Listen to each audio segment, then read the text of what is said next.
বাংলাদেশ থেকে যাতে আরো দক্ষ ও আধা দক্ষ জনশক্তি মালয়েশিয়া যেতে পারে সে ব্যাপারে মালয়েশিয়ার প্রধানমন্ত্রী সহযোগিতা চেয়েছেন রাষ্ট্রপতি মোহাম্মদ শাহাবুদ্দিন।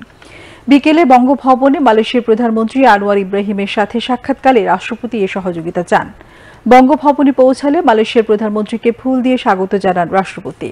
পরে রাষ্ট্রপতি প্রেস সচিব মোহাম্মদ জয়নাল আবেদিন সাংবাদিকদের ব্রিফ করেন। মালয়েশিয়ার প্রধানমন্ত্রী আনোয়ার ইব্রাহিমকে স্বাগত জানিয়ে রাষ্ট্রপতি মোহাম্মদ শাহাবুদ্দিন বলেন, তার এই সফরের মাধ্যমে বাংলাদেশ ও মালয়েশিয়ার দ্বিপাক্ষিক সম্পর্ক আগামীতে এক নতুন উচ্চতায় পৌঁছাবে। সাক্ষাৎকালে তারা পারস্পরিক স্বার্থ সংশ্লিষ্ট বিষয়াদি, বিশেষ করে দ্বিপাক্ষিক বাণিজ্য, বিনিয়োগ, অর্থনৈতিক কারিগরি সহযোগিতা, শ্রম বাজার এবং রোহিঙ্গা সহ বিভিন্ন বিষয়ে আলোচনা করেন।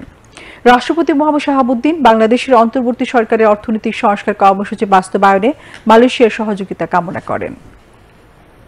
মালয়েশিয়া আসিয়ানের সভাপতি হওয়ায় প্রধানমন্ত্রী আনোয়ার ইব্রাহিমকে অভিনন্দন জানিয়ে রাষ্ট্রপতি বলেন, বাংলাদেশের সেক্টরাল ডায়ালগস পার্টনার হতে আগ্রহী।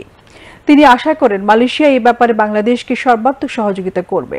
রাষ্ট্রপতি বলেন, মালয়েশিয়া বাংলাদেশের দ্বিতীয় বৃহত্তম জনশক্তি রপ্তানির গন্তব্য। আগামীতে যাতে আরো দক্ষ জনশক্তি মালয়েশিয়া যেতে পারে সে ব্যাপারে প্রধানমন্ত্রী আনোয়ার ইব্রাহিমের সহযোগিতা কামনা করেন রাষ্ট্রপতি মোহাম্মদ শাহাবুদ্দিন। সাক্ষাৎকালে মালয়েশিয়ার প্রধানমন্ত্রী আনোয়ার ইব্রাহিম বলেন, বাংলাদেশের সঙ্গে মালয়েশিয়ার সম্পর্ক অত্যন্ত গভীর। বাংলাদেশি জনশক্তি মালয়েশিয়ার আর্থসামাজিক উন্নয়নে গুরুত্বপূর্ণ ভূমিকা রাখছে উল্লেখ করে প্রধানমন্ত্রী আনোয়ার ইব্রাহিম মালয়েশিয়ার জনশক্তি রপ্তানি ক্ষেত্রে স্বচ্ছ প্রক্রিয়া নিশ্চিত করার উপর জোর দেন। বাংলাদেশের অন্তর্বর্তী সরকারের সংস্কার কর্মসূচি বাস্তবায়নে সহযোগিতা দেওয়ার আশ্বাস দেন মালয়েশিয়ার প্রধানমন্ত্রী। সাক্ষাৎকালে পররাষ্ট্র উপদেষ্টা তৌহিদ হোসেন এবং রাষ্ট্রপতি সচিবগণ উপস্থিত ছিলেন।